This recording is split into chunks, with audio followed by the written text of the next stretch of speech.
Welcome to On the Right Track number 9. This is neck dysfunction, and today we're going to give you actionable tools that you can use to reduce your neck pain and some exercises that we found to be helpful while we've been studying for our exam. Yep, and we know they work because I have neck pain all the time, and we've been using these in class, and I can proudly say that my neck pain is a 0 out of 10 right now. You have neck pain? I do, yeah. We discovered 2 things, but it's a little too detailed to go into right now. But the workouts that we did and then the manips that we did were pretty helpful. So, what are some of the common causes of neck pain, Mr. Carter? So, neck pain primarily can be caused through what's called mobility deficits. So this is where you have an issue biomechanically with some of the vertebrae in your neck joints, and so this can reduce movement, and these are primarily joint issues. So if you are reduced, so if you go to look over your shoulder, if you're changing lanes driving, that's maybe could be caused by a mobility deficit through a joint issue or like a myofascial or muscle issue. Like muscle tightness. Yeah, exactly. And then you can also have what's called instability, and this can be primarily due to a endurance issue or a strength issue. And so you can think about this, I guess, if you're sitting at your desk all day and then you have pain after a certain amount of time in your neck, like say 4 hours, that's due to your neck endurance is so poor that you can't hold your own neck up. You get fatigued. Yeah. Your head feels like it's going to fall off. Or you start noticing your posture gets poorer and poorer. It's because your muscles are getting tired. Yeah, and then we see that in the clinic kind of frequently, is that forward head, forward rounded shoulders, and that's kind of what we're trying to prevent in this prescription for y'all, is reduce that forward head posture, because if we can get you to pitch your shoulder blades backwards and then to tuck your chin back, that posture is going to promote longevity of your neck and reduce and prevent pain dysfunction in the future.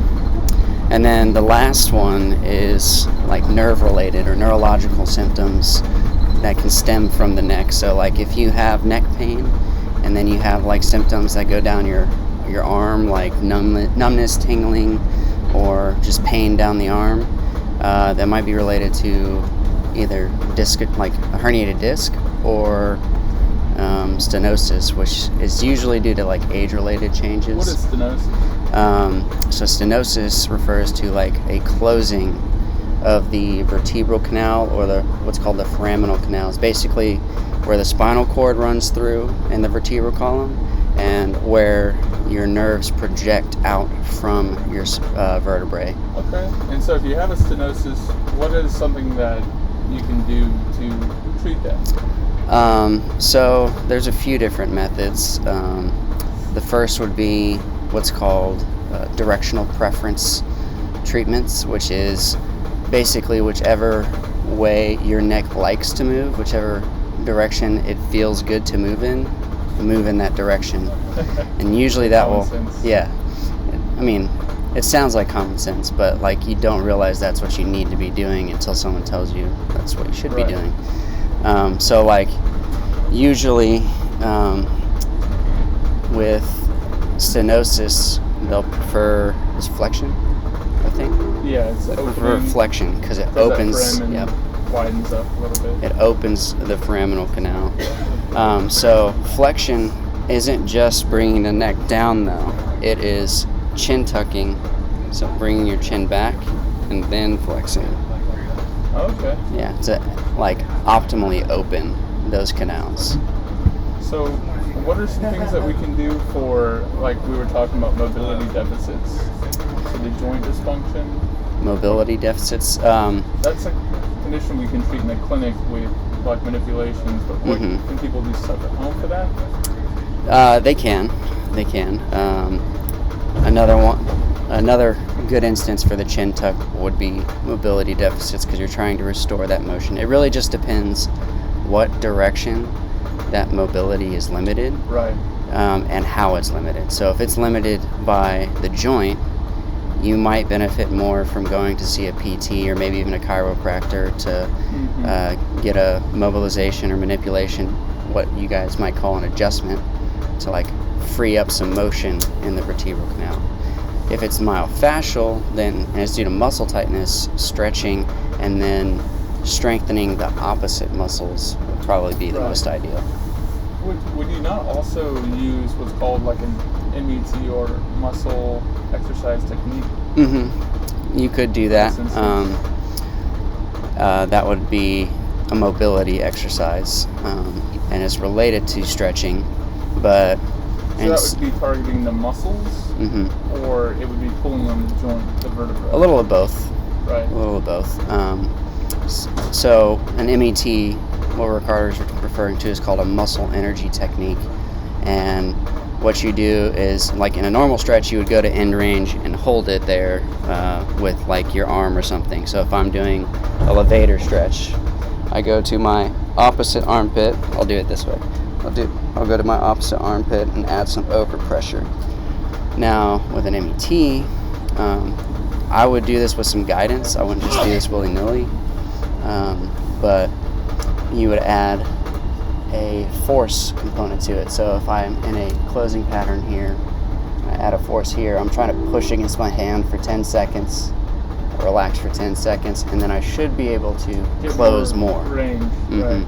So if you're limited in a particular range, that's something you can ask your PT about, is things that you can do at home so you can kind of regain your own control over your neck pain and your neck mobility, so that you can use a technique like an MET as needed when it's inhibited. Yeah, and then once you learn the MET from that person, you could take it home and do it on your own. Exactly. For most cases. And then you can work on not just the muscle tightness with stretching, but now you can actually manipulate the joint position with the MET. Right, yeah. And so we have self-relief here, and these are just some things that we found to be useful. I think we can treat trap tightness, and your trap is the big muscle that sits on the top of your shoulders here. And a good stretch for that, it's pretty simple. You just stand up straight, or you can do this sitting, and then you let your arms dangle, and then you bend your neck to the opposite side of where you feel tightness. And then you just sit here, and you can add some breathing element to it. So you breathe in, and then as you elevate your chest, it should drop. Try to sink into it more. Try to sink the stretch into that trapezius. And to differentiate that from maybe, say, scaling, you might need the help of like a physical therapist to help differentiate where the pain is coming from.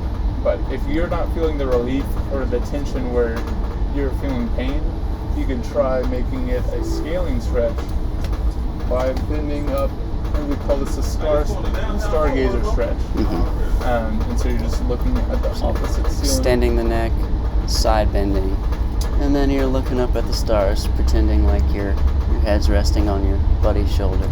Yeah, and I guess any stretch like this, you can hold for like a minimum of 30 seconds. 30 seconds. Up to a minute. You can hold it longer, but if you're going to hold it longer, I would recommend decreasing the intensity. Right. What do you mean by that intensity? So they should, on a scale of like 0 to 10, where should they be? So, like whenever you're stretching, you feel some level of discomfort. It shouldn't be painful, but discomfort. On a 0 to 10 scale, if you're doing it for 30 seconds, I'd say you get to like a 5, maybe a 6 out of 10 discomfort. If you're doing it for longer, I'd recommend a 3 or 4 out of 10. Okay. So it could just just rest in that position. So that's a stretch for trap, and then we also have a foam roller relief for if you have like if you have pain in your upper back, lower neck, or your what's called CT junction, we like to say. Yeah, where your neck vertebrae and your thoracic vertebrae, or like your thorax vertebrae meet. And you might be able to see this in other people or yourself if you take a picture, or if you just look at someone from the side. They have that forward head and the rounded shoulders. They might even have a bump at that CT junction. Yeah, so it'll look like a rounded banana right at that point at the upper back. And if you do have that, we can use a foam roller, which is just like a tube of foam that you lay down on the floor, and then you can either lay vertically or horizontally on it and do like kind of a release. Yeah. So and then if the floor is too intense, you can put it up against a wall, and then just slowly work your way down. Yeah, and if you don't have a foam roller, we can do what's called like a chicken wing, and this is great. So you're doing your hands on your head, and then you're gonna bring back your elbows, and then you're gonna tuck your chin, and then you're gonna just floss. So what is this exercise good for? For your CT junction. CT junction. And so if you have that rounded upper back, retracting your elbows and your neck should preference extension to get you out of that flexion. And it corrects your posture, you have weak extensors, it's an overall postural re-education. One exercise I like for that one is called snow angels. So you can do this either up against a wall, or if that's too intense, you can do it laying on your back. You're trying to keep your back pinned against the wall, and you start with your arms externally rotated and by your sides, and then you're trying to extend up, all the way up, back down, keeping your hands, arms, and back all against the wall. You do it 3 sets of 10. It is super challenging. I still struggle with it, but I think it is one of the most beneficial for posture. Yeah, I think that's great. It also hits on your scapula, and so that opens up a whole can of worms that you can get into later. But doing things for not just your neck, but also what's attached to your shoulders. Yeah. Because if you have an issue with your neck pain, it could be related to your shoulder joint or your scapulothoracic joint, which is the big shoulder blades on your back. Because two muscles that are really important for your shoulder blade mobility and shoulder blade motor control are your lower trap and your serratus anterior. And both of the exercises we just talked about, the chicken wing and the snow angels, both address those kinds of impairments. Yeah, and I think if you have a postural deviation or neck pain, that could be indicative of a breathing issue. So when you see someone breathe through their chest, so if you were just to look at yourself in the mirror and just take a deep breath in, if you see your chest rise more than your belly, that would indicate that you could have a breathing dysfunction that's causing your pain. And so there is a proper way to breathe, which is belly breathing or diaphragmatic breathing, which is more efficient and doesn't use your muscles to breathe as like a taxing way. Yeah, you're just using your diaphragm to inhale, as opposed to like your scalenes, your pec minor, all these other chest muscles that you usually don't incorporate into breathing unless you're doing some type of physical activity. Yeah, that's more intense and it requires you to bring in more air, more volume, and quicker. So if you have a condition like COPD or emphysema, those conditions can preclude you to get chest like tightness in your neck and your chest. And so if you do have those issues, addressing your breathing, so learning how to use your belly to breathe is indicated, right? Right. And you don't even have to have conditions like that for it to affect your breathing. Like if you have osteoporosis or something called ankylosing spondylitis, it can lead to changes in your vertebrae in your rib cage and change the shape of your actual chest because of the way you're breathing. And then it continues down like a cycle. It just makes the breathing worse, and then changes your posture, makes the breathing even worse, and it just goes on and on. So I guess the last thing we can talk about, just the high yields thing, would be posture. So like how would you tell a patient to correct their posture? So like you said, well, the big thing is ergonomics. Like these chairs aren't the most ideal because they're very rigid and very. The laptops are down low, so that when you look at it, your neck goes into flexion, and so you're already like losing. And then when you get tired of this, you do this. So optimally, if you could take your pick, you either elevate the laptop so it was at your eyeball height, so you wouldn't have to look down, or if you're texting, that's perfect. You just bring the phone up to your eyes instead of moving your eyes to the phone. Yep. Focusing on your breathing. We already went over that. Postural exercises. I think doing them multiple times a day, not just once a day, but like morning, noon, night, right, to correct any deviations. Those would be the most ideal.